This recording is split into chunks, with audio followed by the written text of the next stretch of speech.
Avez-vous déjà remarqué comme certaines personnes semblent dérangées lorsqu'une femme décide de briller davantage? Il suffit d'arriver avec des cheveux impeccables, un look différent. Et voilà le petit commentaire ironique, presque comme une tentative de vous rabaisser. Mais pourquoi es-tu si apprêtée? Ah, tu te crois spéciale maintenant? Avez-vous déjà vécu une situation pareille? Ces phrases portent plus que de simples mots. Ce sont de petites aiguilles qui essaient de percer votre confiance, d'empoisonner votre joie, d'éteindre votre éclat. Et le plus douloureux, c'est que bien souvent elles viennent de collègues, d'amis, voire de membres de la famille. Pas toujours par méchanceté, mais l'effet est le même. Insécurité, gêne et ce doute silencieux. Est-ce que j'en fais trop? Mais je vous le dis avec certitude. Non, vous n'en faites pas trop. Le fait de s'apprêter n'est pas de la coquetterie vide, c'est de l'amour de soi. C'est la liberté. C'est choisir de vivre avec plus de beauté, de légèreté et de présence. Et c'est précisément cela qui dérange ceux qui préfèrent se cacher derrière la critique. Car lorsque vous vous permettez de briller, vous rappelez à l'autre ce qu'il a laissé s'endormir en lui. Dans le monde numérique, ce n'est pas différent. Quand j'ai créé cette chaîne, j'ai souvent entendu « la mode pour les femmes plus âgées, c'est futile ».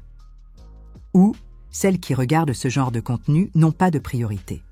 Mais ces personnes ne comprennent pas que derrière la décision de bien s'habiller, il y a dignité, estime de soi et courage. Le courage de dire au monde « je mérite de me sentir bien, je mérite d'être vue, je mérite d'occuper ma place ».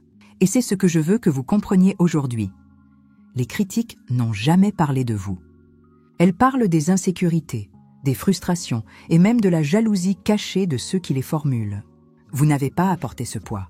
Si vous êtes d'accord avec moi, écrivez en commentaire « Je m'aime et je m'admire ».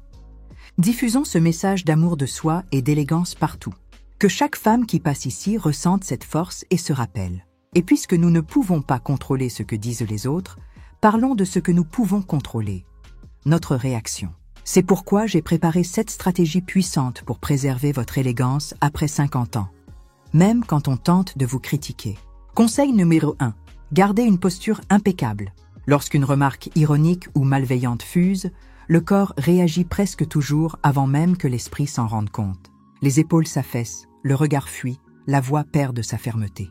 Comme si, instinctivement, nous voulions occuper moins d'espace, nous cacher, ne pas attirer l'attention.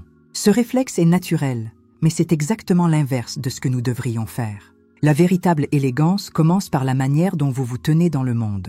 La posture n'est pas qu'esthétique. C'est un langage silencieux, le reflet de la sécurité intérieure et du respect que vous avez pour vous-même. Un corps droit transmet au monde et à vous-même que vous êtes présente, solide et inébranlable. Une colonne vertébrale droite, des épaules doucement alignées et un menton légèrement relevé envoient un message silencieux de force, de confiance et de dignité. Même en silence, vous dites « Je sais qui je suis, je connais ma valeur et je n'ai pas à me rapetisser pour entrer dans le confort de qui que ce soit. » Et il ne s'agit pas d'arrogance. Il s'agit d'occuper consciemment l'espace qui est déjà le vôtre de plein droit. Le corps parle avant les mots. Et lorsque vous maintenez votre posture, nul n'a besoin d'entendre votre voix pour reconnaître votre présence. De plus, les bénéfices physiques sont bien réels. Une posture correcte améliore la respiration, oxygène mieux le corps, augmente l'énergie et aide à garder son calme face aux situations inconfortables. En respirant profondément et en tenant votre position, vous gagnez du temps pour réfléchir, éviter les réponses impulsives et garder le contrôle de la situation. Alors, la prochaine fois que vous entendrez quelque chose qui tente de vous diminuer, ne vous courbez pas, ne vous refermez pas. Inspirez profondément. Alignez vos épaules, levez le regard et souvenez-vous, votre posture est votre carte de visite. Votre signature silencieuse est votre bouclier invisible contre toute tentative de dévalorisation. Elle ne protège pas seulement votre image, elle préserve aussi votre énergie. La posture est présence. Et la présence, c'est du pouvoir. Conseil numéro 2. Soignez votre apparence chaque jour. L'un des plus grands pièges après des critiques, c'est de commencer à changer des habitudes positives juste pour éviter d'en provoquer d'autres. Beaucoup de femmes, sans s'en rendre compte, tombent dans ce panneau. Elles se mettent à choisir des vêtements trop neutres, sans intention, attachent leurs cheveux à la va-vite, cachent leur beauté naturelle sous une tentative de discrétion. Mais en vérité, cela ne protège de rien. Cela ne fait que vous voler un précieux moment de soin de soi et d'affirmation de qui vous êtes. S'apprêter chaque jour n'est pas un caprice. C'est un rituel silencieux et puissant. Il ne s'agit pas seulement de choisir une belle tenue, mais de vous envoyer un message clair. Je me respecte, je me valorise, je me place en priorité. C'est regarder le miroir et reconnaître la personne la plus importante de votre vie, vous-même. Avec les années, ce geste devient encore plus symbolique. Il prouve que le temps peut marquer la peau, mais n'a jamais à éteindre l'éclat de votre présence. Au contraire, l'amour de soi peut grandir, mûrir et devenir plus conscient. S'habiller avec intention, c'est réaffirmer chaque jour que vous êtes la priorité de votre propre vie et que vous méritez de vivre avec dignité, beauté et authenticité. Chaque détail compte. Un chemisier qui valorise votre visage, un rouge à lèvres qui allume votre regard, un accessoire qui traduit votre personnalité. Ces petits gestes ne sont pas superficiels. Ce sont des déclarations silencieuses d'amour de soi. Des rappels quotidiens que vous méritez d'occuper votre place dans le monde, non pas de façon éteinte, mais avec lumière. Ne laissez donc jamais une remarque malveillante vous priver de ce plaisir.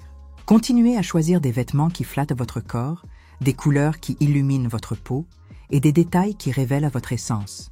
S'apprêter est plus qu'esthétique. C'est un acte de courage, c'est se lever chaque jour et dire « Je suis présente dans ma propre histoire ». Conseil numéro 3, ne vous excusez pas d'être bien habillé. Il est frappant de voir combien de femmes pensent encore devoir justifier leur élégance. Il suffit qu'un commentaire surgisse, sur le ton de la plaisanterie ou de la critique voilée, et la réponse automatique arrive. « Oh, je ne suis pas si apprêtée que ça. C'est juste parce que j'avais un autre rendez-vous. Je n'avais pas l'intention d'être si produite. » Ces phrases peuvent paraître anodines, mais elles portent un poids silencieux. Chaque fois que vous vous excusez, vous réduisez votre propre présence. C'est comme si vous disiez au monde « Je n'ai pas le droit d'être ainsi sans explication ». Et ce faisant, vous validez, ne serait-ce qu'indirectement, l'opinion de ceux qui jugent votre élégance excessive ou inutile. La vérité, c'est que bien s'habiller n'est ni de l'arrogance ni une offense à qui que ce soit. C'est un acte de respect envers soi. C'est le soin de soi transformé en image. Chaque pièce que vous choisissez, chaque détail de votre look est une décision consciente de montrer au monde et à vous-même que vous comptez, que vous vous valorisez, que vous vous aimez. Et non, vous n'avez pas à vous en excuser. Vous n'avez pas à adoucir votre présence pour entrer dans le regard de ceux qui préfèrent la médiocrité. Quand vous recevez un commentaire, souriez avec sérénité, gardez le regard assuré et répondez par quelque chose de simple et d'élégant. Merci. Rien de plus. Sans justification, sans excuse. Ce petit geste a un impact immense. Il clôt le sujet avec classe, transmet de la confiance et envoie un message silencieux. Je sais qui je suis et je n'ai pas honte d'occuper ma place. Rappelez-vous, il n'y a rien de mal à prendre possession de votre espace visuel. Au contraire, votre présence peut être justement l'élan dont d'autres femmes ont besoin pour se l'autoriser aussi. Quand vous cessez de vous excuser pour votre élégance, vous envoyez au monde un message puissant. Je mérite d'apparaître à mon meilleur. Je mérite d'être vue dans ma meilleure version. Et je n'ai pas besoin de permission pour cela. Chaque fois que vous assumez votre image sans vous excuser, vous renforcez non seulement votre propre confiance, mais vous inspirez aussi d'autres femmes à abandonner l'habitude de se cacher. Vous devenez la preuve vivante que la vraie sophistication est d'abord un engagement envers sa propre dignité. Conseil numéro 4. Éloignez-vous des comparaisons. Peu de choses rongent autant la confiance d'une femme que l'habitude silencieuse de se comparer. C'est presque automatique. Vous regardez autour, observez comment les autres sont vêtus, et sans vous en rendre compte, vous commencez à penser qu'il vaudrait peut-être mieux se fondre. Ne pas attirer autant l'attention, ne pas se démarquer. Comme si la manière sûre de vivre était de paraître toujours neutre, moyenne, semblable à tout le monde. Mais c'est un piège cruel. Car vivre en cherchant à entrer dans la norme de la majorité, c'est, au fond, renoncer à votre propre vérité. La vraie liberté commence lorsque vous comprenez que vous n'êtes pas né pour être une copie. Vous êtes né pour être unique. Votre histoire, vos cicatrices, vos victoires, vos apprentissages, tout cela a façonné une femme qui n'existe nulle part ailleurs au monde. Alors pourquoi habiller votre vie avec les vêtements du commun? Se comparer est épuisant parce que le standard ne cesse de changer. Ce qui est accepté aujourd'hui sera critiqué demain. Et tenter de s'habiller seulement pour répondre aux attentes extérieures, c'est courir après une ligne qu'on n'atteint jamais. Une course sans ligne d'arrivée. Habillez-vous donc pour vous. Choisissez ce qui valorise votre corps, ce qui traduit votre essence, ce qui allume votre présence. Inspirez-vous, oui, d'autres femmes, mais filtrez en conscience. Ne gardez que ce qui élève et écartez ce qui ne fait que créer de l'insécurité. Car rien n'est plus élégant qu'une femme qui sait qu'elle reste fidèle à sa propre identité. Une femme qui porte ce qui lui va, sans peur d'être différente, transmet une confiance impossible à copier. Elle est authentique, elle est entière, elle est maîtresse d'elle-même. Et cette force, personne ne peut la lui voler. La prochaine fois que la comparaison tentera de vous tirer vers le bas, changez la question. Ne vous demandez pas « Suis-je plus apprêté que la majorité ?» Demandez-vous « Ce look traduit-il qui je suis aujourd'hui ? Cette image reflète-t-elle la femme que je veux être ?» Si la réponse est « oui », alors vous avez déjà gagné. Aucun autre regard n'a de pouvoir là-dessus. Souvenez-vous, la comparaison est le langage de l'insécurité. L'authenticité est le langage de la liberté. Et vous méritez de vivre dans le second. Conseil 05. Portez des vêtements qui expriment qui vous êtes. Beaucoup pensent que l'élégance n'est qu'une question de prix, d'étiquette prestigieuse, de coupe parfaite ou de tissu noble. Mais la vérité, c'est que la véritable élégance naît de quelque chose de bien plus profond. La connexion entre les vêtements que vous portez et la femme que vous êtes. Lorsque votre manière de vous habiller porte votre essence, tout change. Vous n'avez pas besoin de forcer pour paraître confiante. La confiance déborde simplement. Car chaque couleur, chaque tissu, chaque détail devient l'extension de votre histoire, le reflet de vos valeurs, la traduction silencieuse de votre personnalité. Le bon vêtement n'est pas celui qui impressionne les autres quelques secondes. C'est celui qui vous fait vous regarder dans le miroir en pensant « c'est moi, entière, authentique, vraie ». C'est celui qui vous donne de la liberté de mouvement, qui flatte votre corps, qui s'accorde à votre énergie. C'est celui que vous enfilez et qui vous fait sentir non pas caché, mais révélé. À l'inverse, s'habiller seulement pour plaire aux autres ou pour entrer dans des normes extérieures conduit toujours à l'inconfort. Vous pouvez porter une robe spectaculaire, mais si elle ne dialogue pas avec votre identité, elle devient un masque. Un beau masque, certes, mais qui pèse, qui étouffe et qui ne crée jamais de connexion réelle. Parce que ce n'est pas votre vérité. Vous savez déjà ce que vous aimez. Vous reconnaissez ce qui met en valeur votre beauté et illumine votre présence. Et vous n'avez rien à prouver à personne. Choisissez des vêtements qui racontent votre histoire. Une teinte qui fait ressortir votre regard, une coupe qui valorise vos courbes, un tissu qui vous enveloppe de confort. Chaque détail est votre signature dans le monde. Et le plus puissant, c'est ceci. Lorsque vos vêtements sont cohérents avec votre identité, les critiques perdent toute force. Car personne ne peut contester l'authenticité. Une femme alignée sur sa propre vérité devient inébranlable. Aucun mot ne peut éteindre cet éclat. À ce stade, la mode cesse d'être seulement esthétique. Elle devient langage. Et votre message est clair, je sais qui je suis et mon image le dit avant même que j'ouvre la bouche. Conseil numéro 6. Entourez-vous de personnes qui vous soutiennent. Il y aura toujours des critiques. Toujours. Quoi que vous fassiez, il y aura des regards qui jaugent, des commentaires qui blessent et des paroles chargées de jugement. Surtout quand vous décidez de mieux prendre soin de vous, d'élever votre standard et de montrer au monde une version plus forte et plus élégante de vous-même. Cela dérange, et dérange précisément ceux qui n'ont pas eu le courage d'en faire autant pour eux. Mais il existe quelque chose de bien plus puissant que ces voix négatives. L'énergie des personnes qui vous soutiennent vraiment. Celles qui ne se sentent pas menacées par votre éclat, mais se réjouissent de le voir grandir. Des gens qui célèbrent votre succès au lieu d'essayer de le diminuer. Être entouré de ces personnes, c'est comme avoir un bouclier invisible. Chaque sourire sincère, chaque parole d'encouragement, chaque regard fier agit comme une couche de protection contre toute tentative de vous réduire.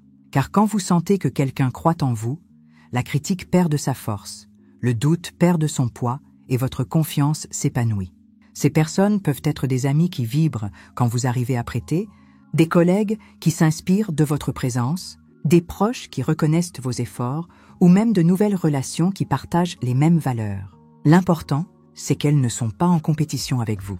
Elles n'essaient pas d'éteindre votre lumière. Au contraire, elles vous encouragent à briller davantage. Autorisez-vous à choisir en conscience les environnements où vous êtes et les personnes que vous gardez à vos côtés. Car, bien souvent, protéger votre élégance signifie aussi vous éloigner de ceux qui volent votre énergie. Ce n'est pas de l'égoïsme, c'est de l'autopréservation. C'est savoir que votre éclat est trop précieux pour être gaspillé dans des espaces qui ne vous reconnaissent pas. Rappelez-vous, être proche de ceux qui vous soutiennent ne renforce pas seulement votre estime de vous, mais vous inspire aussi à continuer. Quand nous côtoyons des personnes qui prennent soin d'elles, qui se respectent, qui vivent avec intention, nous sommes naturellement motivés à maintenir nos habitudes, notre soin de soi et notre standard d'élégance. Et peut-être que le plus beau, c'est ceci. En vous entourant de personnes qui vous élèvent, vous devenez aussi cette force pour d'autres femmes. Un réseau de soutien silencieux, mais transformateur. Car lorsqu'une femme se lève, elle ouvre la voie pour que beaucoup d'autres se lèvent aussi. Conseil numéro 7. Rappelez-vous pourquoi vous avez commencé. Il y aura toujours des jours plus lourds. Des jours où une parole lancée dans un couloir, un regard de dédain ou un commentaire pour rire résonnent profondément et vous font presque douter de vous. C'est dans ces moments qu'apparaît la tentation de penser. Est-ce que j'exagère? Ne serait-il pas plus simple de me rhabiller comme avant pour ne déranger personne? Mais c'est précisément alors que vous devez vous arrêter. Respirez profondément et vous souvenir de la raison qui vous a fait entamer ce chemin. Demandez-vous, pourquoi ai-je décidé de mieux prendre soin de moi? Pourquoi ai-je choisi de m'apprêter chaque jour? Qu'est-ce qui m'a motivé à élever mon standard?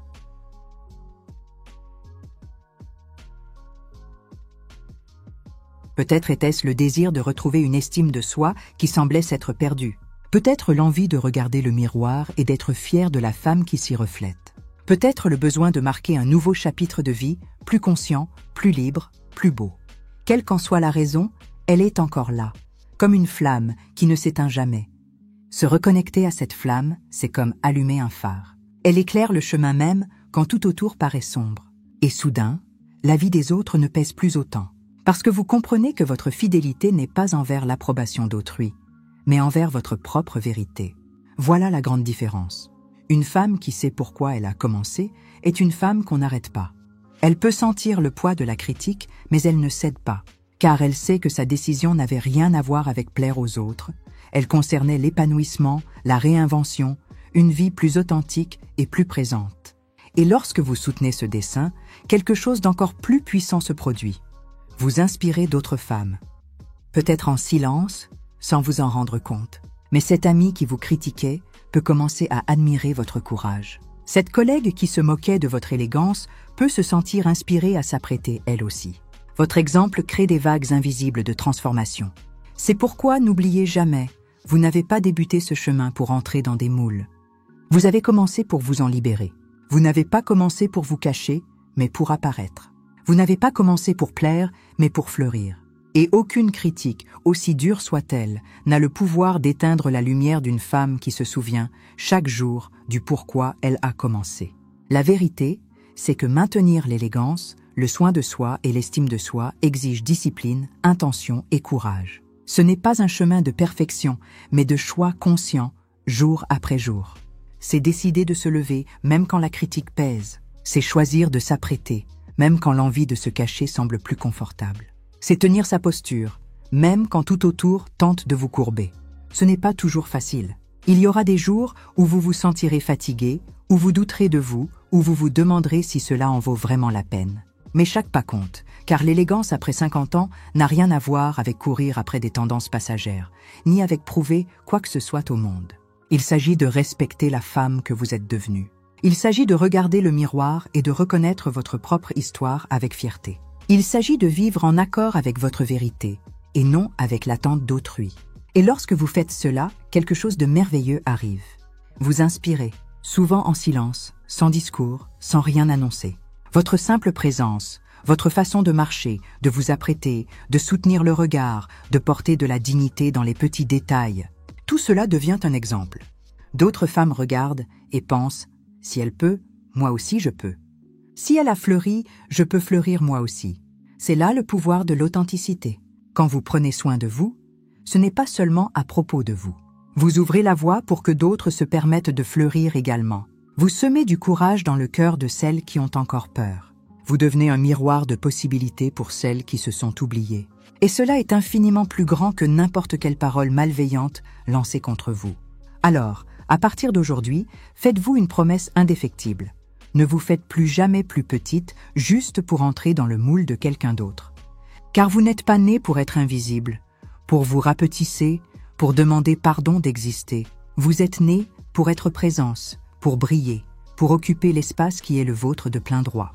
Votre élégance, vos soins et votre présence ne doivent rien au hasard ni à la vanité. Ils sont le fruit de choix conscients, de discipline, d'amour de soi et d'un profond respect pour la femme que vous êtes. Et si cela dérange quelqu'un, c'est seulement parce que votre lumière met à nu l'ombre de ceux qui n'ont pas encore trouvé le courage de briller. Mais souvenez-vous, vous n'êtes pas ici pour éteindre votre lumière. Vous n'êtes pas ici pour vivre en petit, pour entrer dans l'inconfort des autres. Vous êtes ici pour vous étendre, pour vivre votre vérité, votre beauté et votre liberté exactement comme vous souhaitez être. Et chaque fois que le doute frappera, revenez à cet engagement envers vous-même.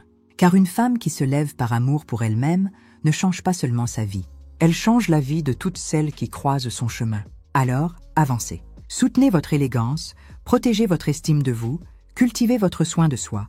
Et n'oubliez jamais, le monde a besoin de votre lumière, pas de votre ombre.